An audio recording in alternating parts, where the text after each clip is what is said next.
الله أكبر ولله الحمد. الحمد لله الذي جعل لكل أمة منسكا ليذكروا اسم الله على ما رزقهم من بهيمة الأنعام وعلم التوحيد وأمر بالإسلام. الله أكبر الله أكبر لا إله إلا الله والله أكبر الله أكبر ولله الحمد.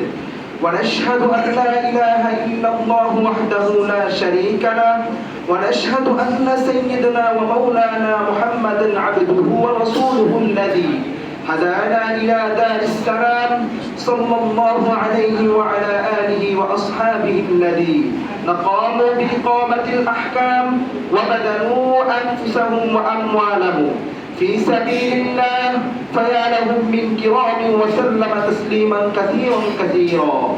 الله أكبر الله أكبر لا إله إلا الله والله أكبر الله أكبر ولله الحمد.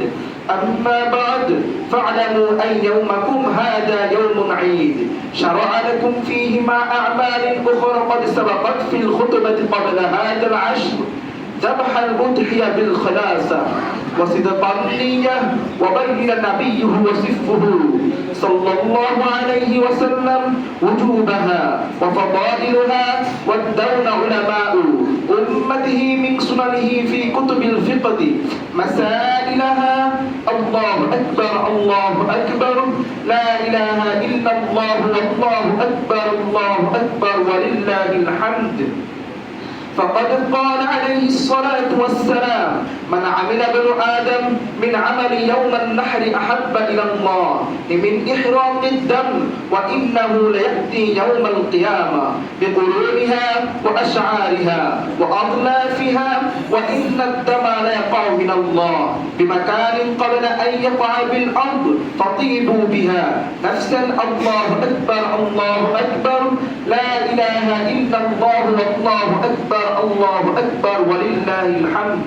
وقال أصحاب رسول الله صلى الله عليه وسلم يا رسول الله ما هذه الأضاحي؟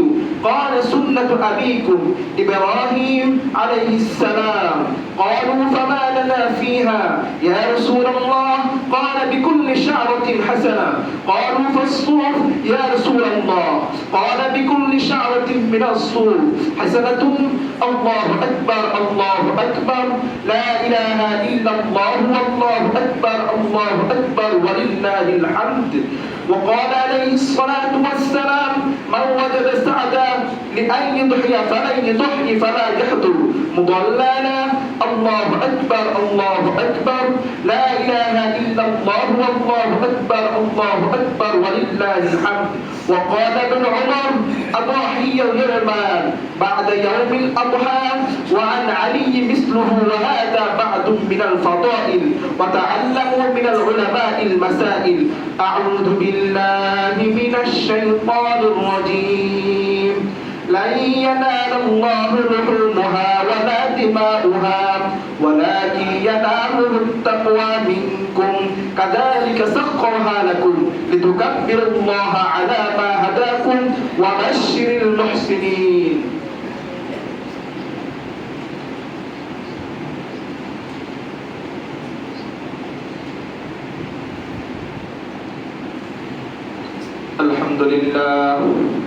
الحمد لله نحمده ونستعينه ونستغفره ونعوذ بالله من شرور أنفسنا ومن سيئات أعمالنا. من يهده الله فلا مضل له ومن يضلله فلا هادي له ونشهد أن لا إله إلا الله وحده لا شريك له أرسله بالحق بشيرا ونذيرا بين يدي الساعة. من يطع الله ورسوله فقد رشد ومن يعصهما فإنه لا يضر إلا نفسه ولا يضر الله شيئا. أعوذ بالله من الشيطان الرجيم. إن الله وملائكته يصلون على النبي يا أيها الذين آمنوا صلوا عليه وسلموا تسليما اللهم صل على محمد عبدك ورسولك وصل على المؤمنين والمؤمنات والمسلمين والمسلمات وبارك على محمد وأزواجه وذرياته قال النبي صلى الله عليه وسلم أرحم أمتي بأمتي أبو بكر وأشدهم في أمر الله عمر وأصدقهم حياء عثمان وقضاهم علي وفاطمة سيدة نساء أهل الجنة والحسن والحسين سيدا شباب أهل الجنة وحمزة أسد الله وأسد رسوله اللهم اغفر للعباس وولده مغفرة ظاهرة وباطنا لا تغادر ذنبا الله في أصحابي لا تتخذوهم غرضا بعدي فمن أحبهم فبحبي أحبهم ومن أبغضهم فببغضي أبغضهم وخير أمتي قرني ثم الذين يلونهم والسلطان ذل الله في الأرض من أهان سلطان الله إن الله يأمر بالعدل والإحسان وإيتاء ذي القربى وينهى عن الفحشاء والمنكر والبغي يعظكم لعلكم تذكرون فاذكروني أذكركم واشكروا لي ولا تكفرون الله أكبر لا إله إلا الله والله أكبر ولله الحمد